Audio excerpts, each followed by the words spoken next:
Late in the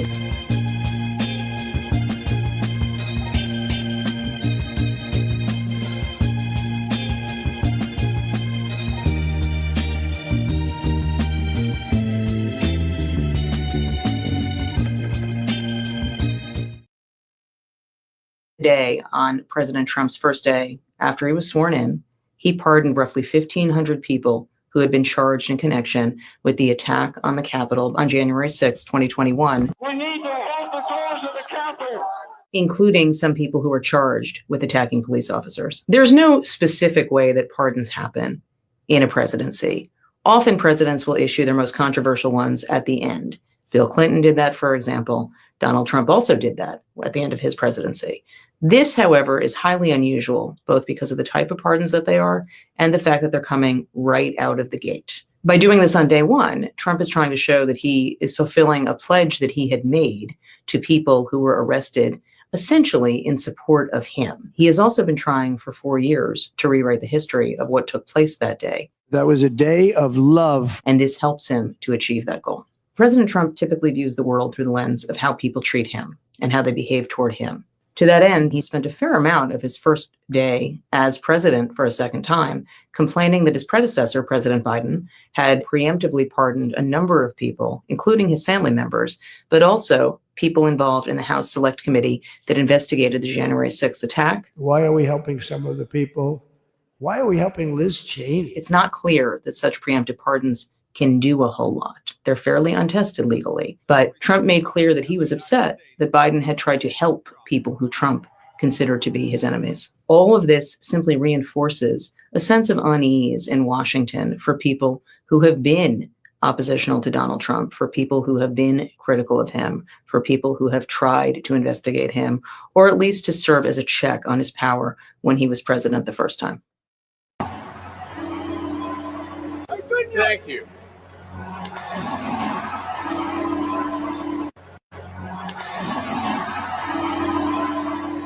Thank you. Welcome to Let It Be Known, and welcome to day 2, or the first full day of America's dictatorship. There's no question about it. The hate. I was watching Walt Clyde Frazier, and for those who don't know Walt Clyde Frazier, the very much dazzling legend, New York Knicks. He's a broadcaster now, world championship player. Walt is about 80 years old. And he said yesterday that things have not gotten any better for Black people. He said, for instance, because he's a celebrity, he and other celebrities, Black celebrities, can go anywhere, just about. He said, but try hailing a cab at 12 a.m. as a Black man. He says, we have fooled ourselves into believing progress has been made. And now any progress that has, any incremental progress that's been made, you forget about it. You can forget about it. It's done. Dictator-in-chief is here, and he has broken down some of the things. I was listening to what we just played to start the program. Sounds more like an excuse to say he is only doing this just to show people this or that, whatever, and almost suggesting that this is the worst of it. If you believe that, as the old saying goes, I have a bridge to sell you in Brooklyn. Because this guy, this guy has set the tone.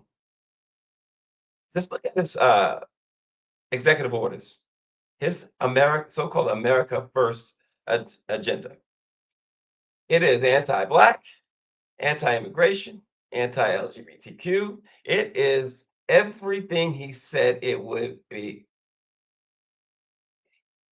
And the policies that are targeting immigration, environmental regulations, so-called government reform, all it's going to do is exacerbate the existing inequities that we are already seeing, already living with. Rolling back, I mean, order to stop any DE and I program, and then you got fools who come on and type in this crazy stuff talking about he's the best thing that ever happened. To whom? To whom?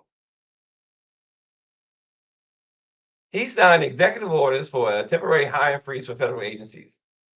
Okay, say nothing too bad about that, right? Mandate for federal employees to return to their offices. Now, what is when the efficiency, and he's supposed to have this government Department of Government Efficiency led by Mr. Nazi salute Elon Musk. But these government, when you talk to government workers, you watch them over the last 4 years, either working from home or doing both, the hybrid.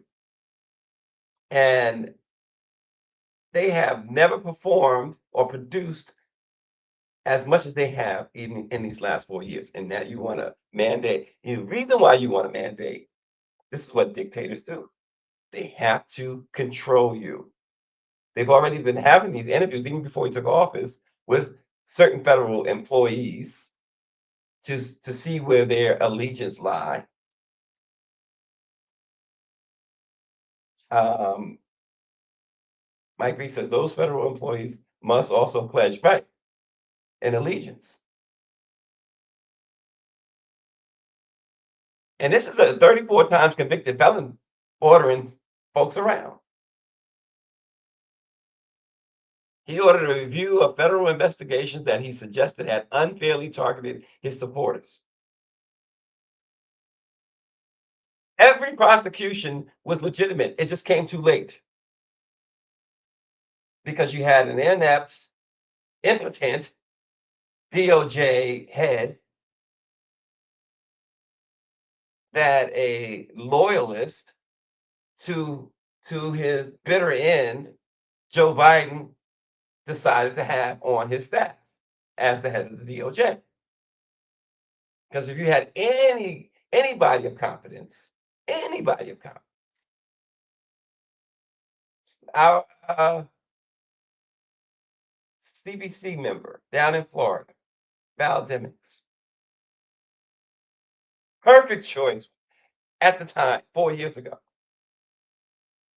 There's no way that we would be seeing any of this had Val Demings been the Attorney General. He also, Republicans that went against him, he has also signed an executive order. And I don't know that another president has ever done this. John Bolton has, among others, he has signed an executive order that says that they can never get security clearances again. Yeah, it's a revenge tour as well. It's definitely a revenge tour. And you don't think that it was wise for Biden to issue those pardons that he issued, although he fell short. Marilyn Mosby, even the special counsel, he left him hanging out there. So tell me what, was Biden really all along? Was he really a closeted Trumper? Come on. What was Biden really? What was Biden's real deal here? Um, he also, Trump, signed dozens of other orders that you knew were coming. Put it this way: they provide what really is a disquieting preview of the sham, the lawless and cruel 4 years that lie ahead. 4+ years that lie ahead. Take for example the executive order ending birthright citizenship. This is something that's enshrined in the 14th Amendment of the Constitution. Imagine if Obama or Biden or Clinton would have come into office and said they no longer recognize the Second Amendment and began taking away guns. Imagine that. That is akin to what Trump is doing with birthright citizenship. JD Vance's wife, is she going to get deported? Is Melania going to get deported as well?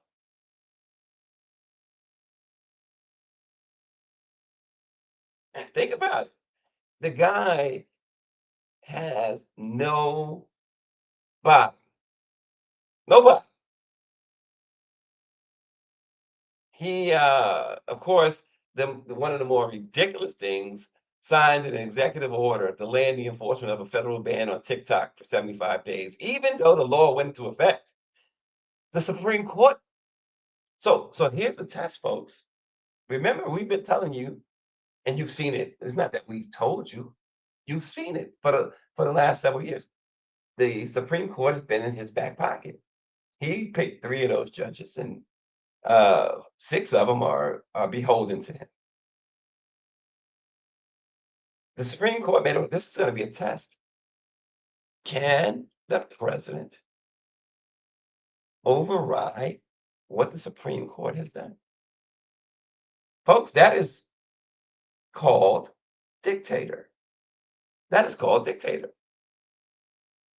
I have seen this portrait of General Mark Milley. It was unveiled just a few weeks ago in the Pentagon. And notably, there is that now what we're showing you is where that portrait has been taken down from the Pentagon.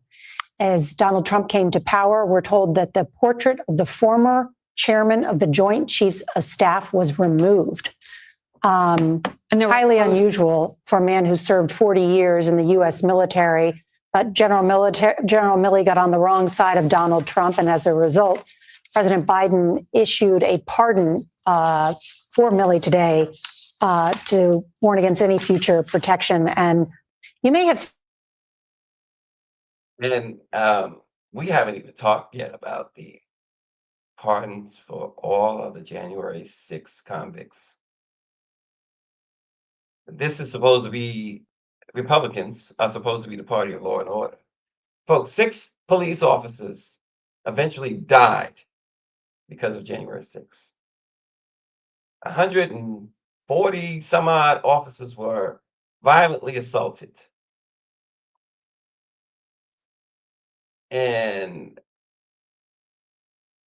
this guy, 4 years later, calling them heroes, calling them hostages, calling them true patriots, saying that they were peaceful, gave them all a get out of jail free card. And Washington, D.C. looked like January 6th all over again yesterday. We had like Abel Ryan and Dr. Chavis and others. We on a text thread. Get everybody. Randy's in Washington. People get off the streets. Telling us reporters to get off the streets, to go back to your hotels or your homes.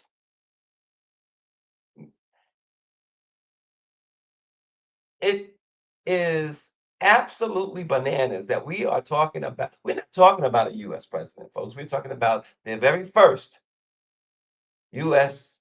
dictator. We're talking about Saddam Hussein of America. We're talking about the Gaddafi of America, the Idi Amin of America. And you're talking about all his followers, the Jim Jones cult, but much larger, much stronger,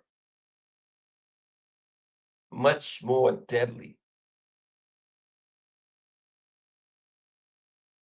This is where we're at now. The military has started to head toward all the borders. This is where we are. the nation's capital looked like a redo of January 6th, but it's all over. There were staging areas at Union Station over by Black Lives Matter Plaza as well, which I guarantee you, any day now, if you haven't been to Washington since Mayor Bowser installed Black Lives Matter Plaza with the huge yellow writing Black Lives Matter on the concrete, covering streets from the park there across from the White House all the way down to about the Capitol Hilton Hotel. And all of that is any day now. It's going to be no more. Guarantee you that. He's already, a part of his orders was to reinstate the Confederates generals' names on national parks and other places. Mike Lee says a fact check on Trump's acceptance speech. He did not build 500 miles of new wall on the border. 100% did not. Orange G says, imagine that. And conservatives go crazy when a Confederate statue is taken down. Folks are saying, like, okay, these moves with the military taking over the border, the legality, they're saying that the legality of such a move is in serious doubt. Folks, why doubt this man? I stopped doubting him a long time ago. He says he's going to do it. He's going to do it. With the exception of the building the wall part, getting Mexico to pay for it.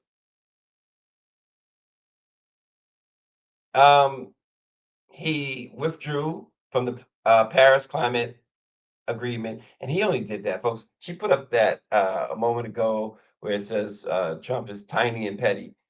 The climate agreement, first of all, the Paris Climate, it's good for everybody. You see what's going on. Look at the wildfires. We forget about the wildfires already. It's still going on. But the big thing about that, Barack Obama made sure to keep us in the agreement, the climate agreement. And so naturally, because he hates Obama so much, he has to get rid of it. He withdrew immediately from the World Health Organization, rescinded the Biden administration's order to test Medicare and Medicaid models that, guess what, would lower health care costs. He said, that's not happening under my watch. You're going to pay out your nose. He rescinded Biden's orders to expand access to COVID-19 treatments and vaccines. How do you support this, folks? How does 70-something, he said he stole the election. I got to believe that now. He rescinded Biden's order that led to longer enrollment periods for the Affordable Care Act. Do you know 24 million more Americans, Black, white, others, got health insurance this year because of the ACA? He rescinded a pilot project negotiated by Biden designed to encourage Medicare prescription drug plans to offer generic drugs for common chronic conditions for a flat $2 copay. Oh no. I've got to make sure that these billionaire drug companies become trillionaires. I've got to make sure you stay as unhealthy as possible. I've got to take jobs away from you. I've got to take your health care away from you. I got to close schools. What does that sound like, folks? What does that sound like? You got to depend 100% on me. You have to bend the knee, kiss the ring. He doesn't just want to be Byron Donalds' daddy.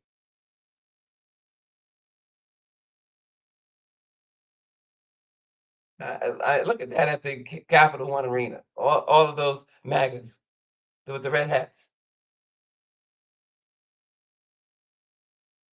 Folks, he's telling senior citizens, again, whether you're black, white, Hispanic, et cetera, he's telling, die. This is what, and he's a senior citizen. Folks on fixed incomes depend on these low prescription costs. Not to mention everyone else, but an individual, a senior citizen, the 99 out of 100 seniors have some sort of health issue. 99 out of 100 need every bit of a break they can get when it comes to medicine and healthcare. And he said, no, not under my watch. So then we have folks come on here like Charles Martin. We have other folks who talk about how he's good for I had a Bernie Mac moment. But this is what y'all signed up for. Y'all Kool-Aid drinkers signed up for. And they yeah, exactly, Mike. He says, I don't hear Mike. He says, I don't hear anyone talking about the price of eggs, milk, and gas.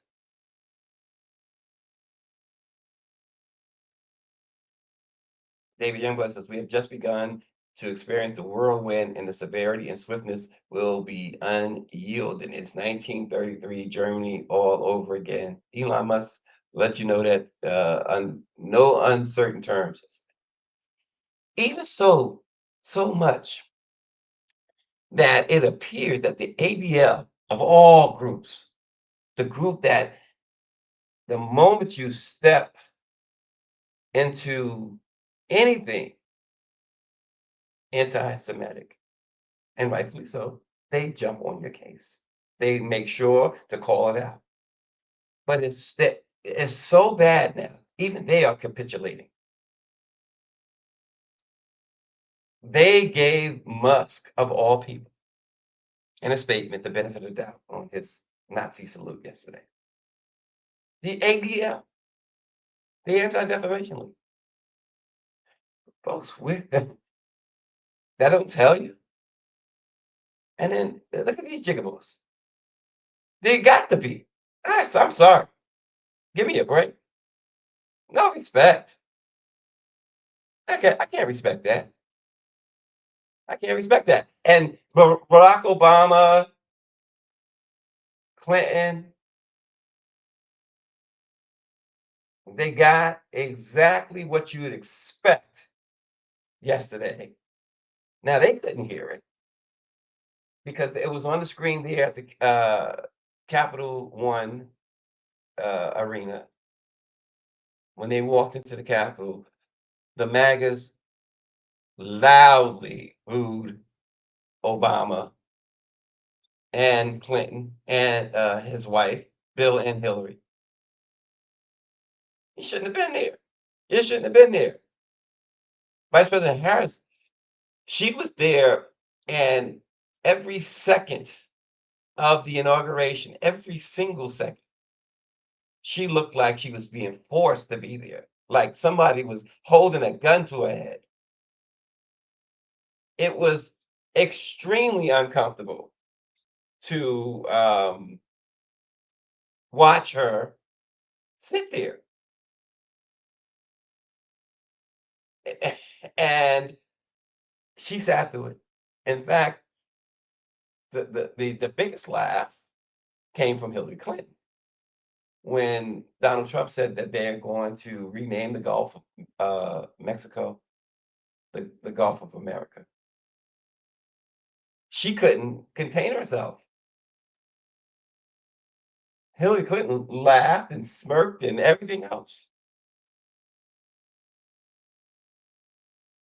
Orange says we need the black press. We need the truth to be told. Not one mainstream media company is telling us. This nation is divided.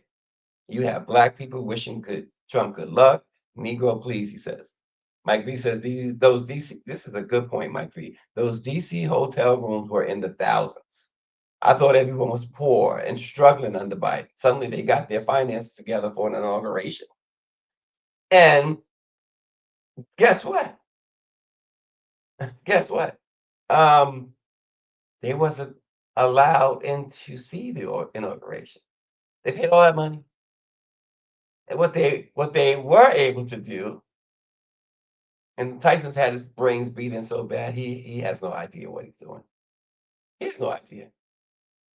And we all knew what Evander Holyfield was. But yeah, Michelle, Danielle up here, that we'll get to that too. That's disgusting. But then they had to wait out in the temperatures were in the 20s. The real feel was in the single digits. And they had to go out to the Capital One Arena and be herded into that arena. And they wasn't allowed to carry their belongings in. And folks were leaving all their bags outside, their belongings outside. Trump was that important to them. There was a commentary we saw. They were leaving like Louis Vuitton bags and everything because they were willing to give up their possessions just for a seat in a 20,000 seat arena in which they could see their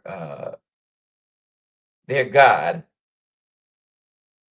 the one they worship, and hear him as he signed those hateful orders, started tossing his pens out to folks, and they scrambled for him, like you see at a baseball game where a foul ball goes in the stands, a fans scramble for it.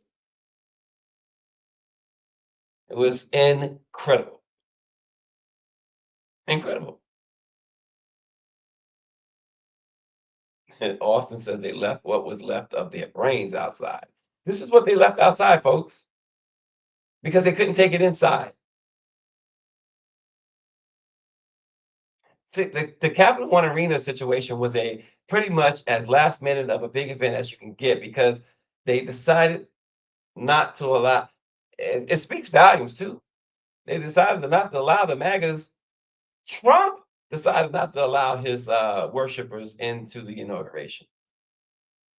Go figure. Go figure. And look at those bags. They have their personal belongings in there. And this is one time where I can say I encourage the looting. Come on.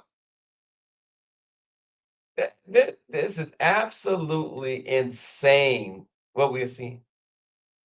It truly reminds, look at the bags, folks. It truly reminds of as I mentioned, these figures, the Stalins, the Hitlers, the Mussolinis, the Saddam Husseins, and Muammar Gaddafi's, and folks like it. Because whenever they were around, no matter what the people really were going through or felt or whatever, if they came into in your proximity, you had to do obeisance to them. And this is exactly look at that. People left their car keys, folks. Their car keys. It was a Jim Jones convention. Tricky said, "Ain't no way I'm leaving my bag outside for anyone." It is truly astonishing to see. It's astonishing. I'm still like, this is really happening. But people look, not everybody's religious, and I get that. So this is not meant for everybody.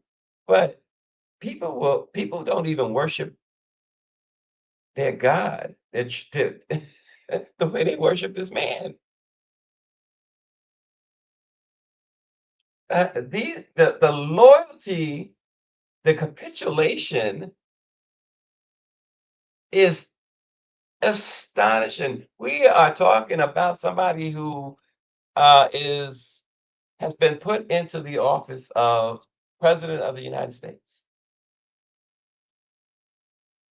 And the capitulation is off the charts. It's off the charts. Never seen it like this before, ever. Never read it in the history books, ever. Southbound 3000 says, will Democrats ever retain or regain power? And how far has this set democracy or the Democratic Party back? The Democratic Party, uh, in my opinion, southbound, and this is just simply my opinion, to answer your question, in my opinion, no, they will never regain power. Not in our lifetime. Not in our lifetime. Democracy is done. And if folks didn't think so, yesterday's spectacle, yesterday's it will kind of cemented that. It cemented it.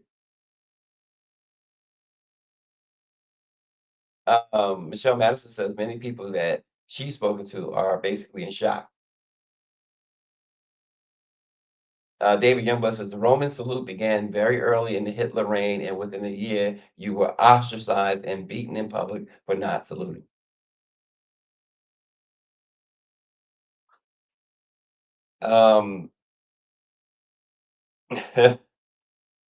Well, we saw Trump's right-hand man, or the guy that many say is the president, is the actual president, Elon Musk, do the salute. And the way he did it, folks, the way he did it, it was truly a page from 1933. It was almost like he had been rehearsing it. He had been watching old film and getting it down pat. Michelle says she joined a group in Philadelphia who boycotted the inauguration. But this guy,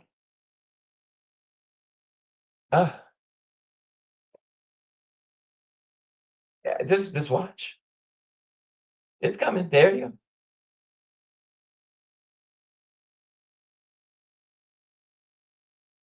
go. Unreal. Unreal. And this is the y'all don't believe it, huh? It's ironic, Greer says, that America fought World War II and now find themselves in the same situation. Yeah. You're never going to, I don't care what anyone says, in my opinion, you're never going back to what it used to be. Nothing ever goes back to what it used to be. Not all the way anyway, not fully. And David Youngblood says the South African race is longing for apartheid. Elon Musk, if you didn't know, is a South African. And Greer says this won't last either. One of the things that folks point to is that, and I'm not sure I don't think this is what Greer is saying, but when they're saying that this won't last, they continue to point to Luigi Mangione, and that there are many Luigi Mangiones out there who are simply fed up. Okay, let me be clear. Yeah, I'm not saying that's what you said. Right. I'm saying that there are many folks saying that. Right. This won't last because that's the way this works. This isn't the first time that this has happened. Right? It's the first time that something like this has happened in America. Come on. It's the first time that it's happened in America, if we want to characterize it in this way. But I'm talking about the rise of fascist regimes. Hitler did not last, and this will not last either, because people are going to rise up, and there's going ultimately. Ultimately, yeah, but it's not going to. We're going to see that in our lifetime. We're never going to go back to this idea of civility of an election that's not challenged, an election that I that is don't, fair. in terms of elections, not to sound like a conspiracy theorist, but I am already. I I don't see that happening for some time now, right? Mhm. But this fascism that America's experiencing right now, I mean, they don't last. They never do. But they And last so, long enough to damage so many lives, right? oh no, absolutely, absolutely. The damage is going to be, but this thing never lasts. If that were the case, we would still, Hitler, Germany, Nazi Germany would have never fallen. They don't last. And and what's sad is, you're going to see death and destruction. And so it's ironic that America would go to Europe and fight this sort of thing and then find themselves in the same situation. And and also it's ironic because Nazi Germany looked at how racism was structured in America and slavery to even, come up with how the way that was implemented, right, in Europe. So it's very ironic to me that we are in this, that America is in this, that this is what they're representing, right? The worship, though, the worship of this man is unprecedented. Right, but you know what? That's nothing unusual across the globe. We've seen that, and we've seen people worship. Right, and we've certainly seen it. You mentioned Jim Jones. We've seen the worship of men in that way. So and so the way in which this thing has happened. I mean, hell, if I wanted to be a baby Hitler, a new Hitler, I'd do exactly what Donald Trump and Elon Musk have done. They had it already written out, because we keep referring back to that, right? We keep referring back to what Hitler did. So here's the thing then, what you're saying. So here's the thing. My wig is to the side, guys. I can't the wig to the side. Yeah, okay. So I can't show y'all. But here's the thing, Greer. You keep saying that, and it makes it like this. Why would anybody ever again, not only, let's forget about the Republicans, why would you ever trust a Democrat again? Because they, as much as you saw it, as much as people saw this coming, they laid down. That's what it's telling me, that they laid down. Am I wrong? No, well, it's not, but we, listen, they did, but that's we've been saying a lot for a very long time, that this whole thing, I'm gonna go back to Barrington, burn it down. Okay. Because the system, the structure is unrealistic and it doesn't work. And we tried, right? But now here we are, right? Democrats, Republicans, these are human beings, right? And we live in a capitalist society. And and if we thought that they weren't taking money in checks the way Republicans were, I mean, then you're foolish. Right. Yep. And I'm not saying that that's, this. Let me, some years ago, I participated in Landmark. I don't know if you ever heard of it, but it's just like one of these, self-help type of, programs or whatever. And I went in there thinking one thing, I'm always helping people and I'm always sacrificing this and that. And one of the things that I discovered about myself was this notion, and I'm speaking about Democrats now, this notion of sacrificing or trying to take the high road. That's some self-righteous BS. Listen, how many times have we said on this program? You know what I mean? You trying to blame somebody and trying to act like you're this, and that you're taking the high road, or no, I'm not saying that, that you one can, but this to try to pretend that you're better, right? What I mean, or make yourself think I'm doing this for, no, that's some self-righteous sacrificing yourself. That's some self-righteous BS. Well, we've been saying it for a while. right? This And a lot idea of them are of self-righteous, self-righteous. I mean, listen, Jeffries can kick a couple of rhymes and keep spitting out, lyrics. It won't matter. it doesn't matter. It doesn't matter at the end of the day. It didn't matter then, and it won't matter now. Yeah. And so, we have to, but we collectively, as Americans, as African Americans, however you identify, we need to do some introspection, right? And I'm not saying that I have the answers for how this thing gets fixed, but what is absolutely It don't sure, work. Like, you can't. it does not. Right. Something that doesn't Right. work, right? Right. And But folks mhm. need to stop. Folks, in my view, and I know I'm in the minority, but folks need to stop depending on man, whether he's a politician or a cop or whatever. Man has dominated man to his harm. Well, that's what it is. But we still have to exist and function together as a society. So we have to come up with some solutions that are going to work. But when the foundation of something is bad, to start off bad to begin with, and then they're not even willing to acknowledge, the harm, the trauma, And then stop the crumbs. Like we have, Rhea, we have applauded some of the things, many of the things for that the previous administration did. Gave them their flowers when it was necessary, whatever. But when you look at the big picture, they've only ever, whether it's Joe Biden, whether it's Clinton, whether it's Obama, whether it's Reagan, they've only ever given us the crumbs off the table, similar to the slave master giving the chitlins to the slaves that they didn't want, the inside of the pig. right. I'm not in disagreement with any of that, right? What I'm saying that is that now here we are at a crossroads, and we have to figure out, this isn't, to me, this is not about the Democrats winning back the House. Right. We still have the same system. 100%.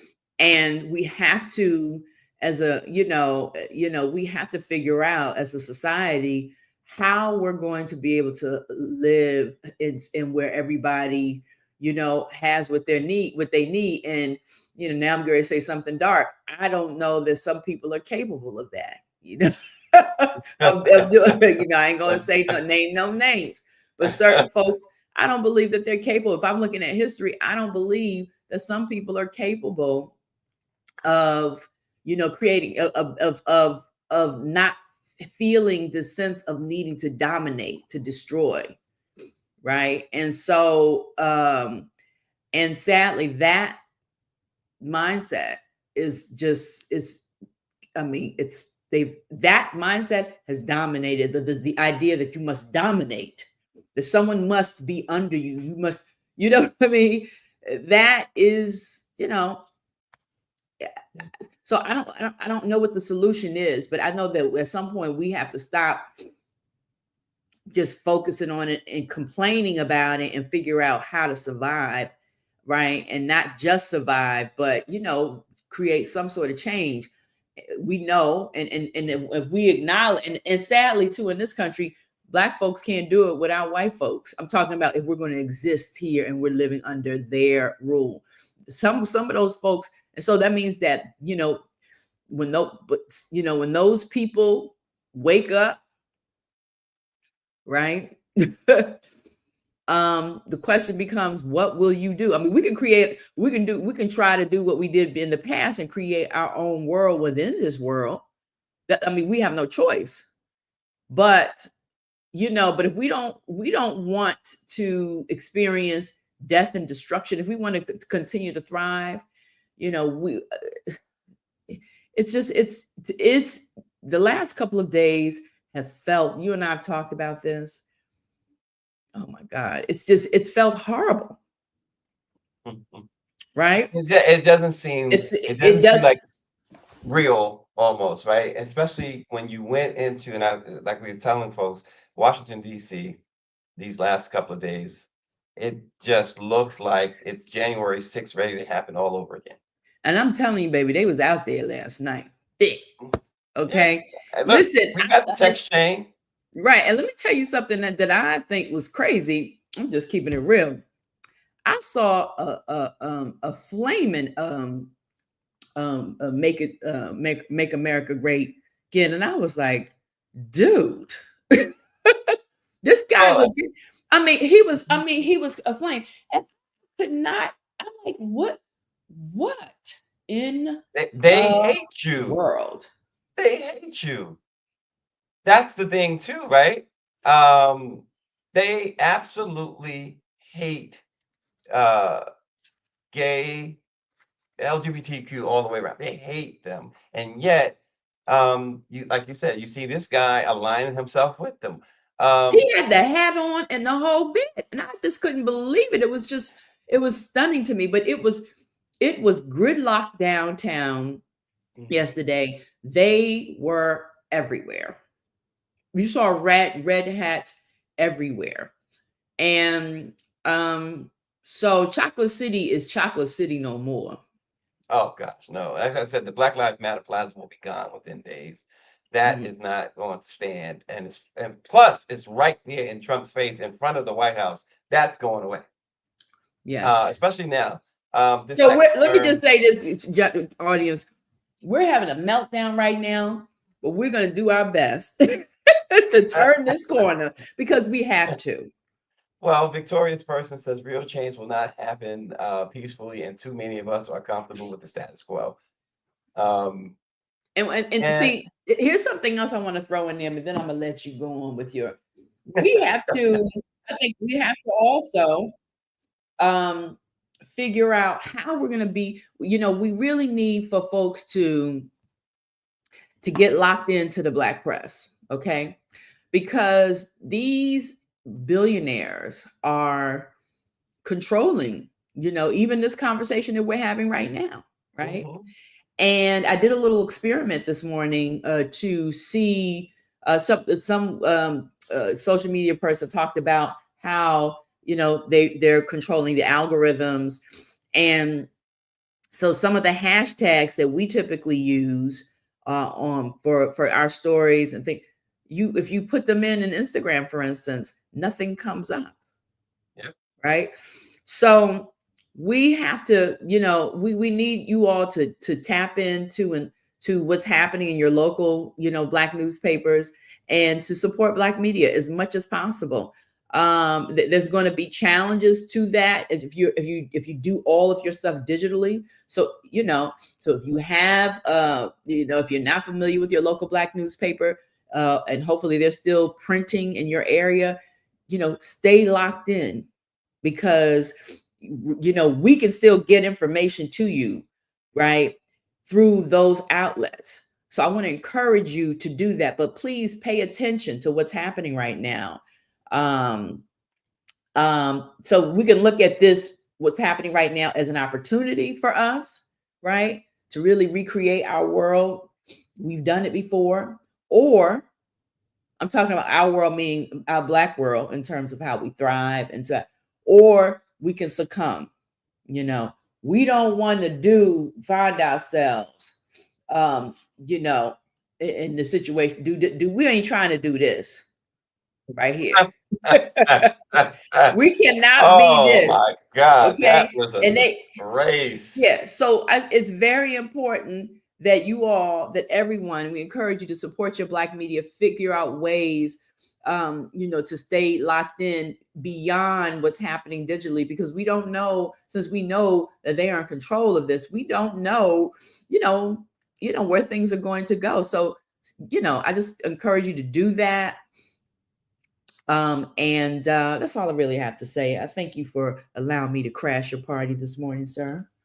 Oh, please. You crash it every morning, but you just don't come on. Folks, let me just quickly catch up on a couple of the comments. Orange G says, I'm telling you all, there are a lot of Luigi's out there. I'm in the grocery store right now, and the eggs are still sky high, and war in Ukraine still going on. David Youngblood says, my mother used to say when Truman was elected, Black people thought it was the end of the world. He turned out to not be the monster they thought he would be. But he says, I'm concerned when we won't get it back. Um, well, yeah, Hitler took Jim Crow and segregation and used it in Germany, is what RNG said. Um, and I mean, look, it, it's just, it is what it is. Mike V says he sees our subscribers going up. Folks are looking for refuge from all mainstream foolery. Well, we're so glad to hear that. And, we're going to be doing this as long as we can, as long as dictator in chief doesn't shut us down. And RNG is saying, go to the rifle range and do exercise. Stay woke. He says he's ready. Um, Michelle Madison is curious as to how April Ryan will help the Black press. She says she knows her and she's excited. Listen, we talked a little bit about it yesterday. We know that some of our publishers, if not all of them, are excited. Dr. Chavis is excited. We are glad to have April. This has been out of the gate. We've had a extremely busy past 2 or 3 days. We've been collaborating a whole lot. I have not collaborated so much outside of course, Greer and I. I have not collaborated so much with anyone else the way I have with April the last 3 days. Um, so it's like, okay, she wants what you guys want. She wants the Black press to thrive, and she understands the moment. She understands that we are, as Greer articulated, we we have to figure this out, and we can't sit back. We can't be passive. We can't run from stuff. And so we have to figure it out, and we have to continue to bring you guys the information that is going to be useful. So stay tuned. I think just to wrap that part up, Michelle, yeah, I think that this is certainly a great opportunity for the Black press and for April Ryan. So we'll move forward with that. And yeah, she exactly, Greer, as Greer mentions, April is a real professional, which is what you need in a time like this. And this is, as she said, is coming home. So she's like, this is a family. David Youngblood says, do not surrender in advance. Exactly. Exactly. It's like, look, you have the right to remain silent, folks. Use it when you're stopped by the police. So here you like the pastor. That pastor is so embarrassing. I look, that guy was, oh, it was just the most I was embarrassed for him. And you saw how Trump and others was looking at him. Oh my gosh. Some of these guys will that's the epitome of what a person will do for money. And money is not the root of all evil. The love of money is the root of all injurious things. Yeah, Trump and everyone laughed at this guy. Real quick, folks. Southern California is on alert for a ferocious return of fire danger as the National Weather Service has issued its most urgent warning for extreme fire weather. Destructive Santa Ana winds forecast to gust up to 100 miles per hour began last night, and it has ignited more fears of widespread and uncontrollable wildfires in a place that is the last thing that they need at this point in time. Again, we continue to uh, have the best interest and certainly in our hearts, those in Southern California. We have, again, the Los Angeles Sentinel, Inglewood Today, the Wave newspapers, and we got about 9 members of the National Newspaper Publicists Association publishing news there in the greater Los Angeles area. And we know that they are on top of these things. And again, we know that they are doing a lot to help. I know that the Sentinel has had like I don't know if you call them shelters, but they're offering assistance to folks and in the community there. And the Sentinel is a major part of South Central Los Angeles. So um, folks, support your local Black owned and operated newspaper and media company. Certainly, they are doing the best they can. And our resources are not like mainstream. So please support them. And as you see the smoke all over Los Angeles, it's going to be really, really interesting to see in the months and years to come how things shake out, because folks are going to not be able to go back to their communities, and this is going to be such a disaster after the disaster. And then you have folks in office saying we're not going to help them unless they do this or unless they do that. There should be absolutely no strings attached. This should not be a political issue. This should be a humanity issue. We just want to help. It should be, we just want to help, and anything at our disposal, we should be able to, help Southern California. Orange G says, lastly, the Black press needs to take advantage of this chaos. I'm telling you, Black people are searching for real Black news that we can use. We thank you, Orange G, for sharing our page on your YouTube channel to help keep people informed. We really appreciate that a whole lot. And we appreciate all of you for watching Let It Be Known and supporting the Black Press of America. We'll see you again tomorrow.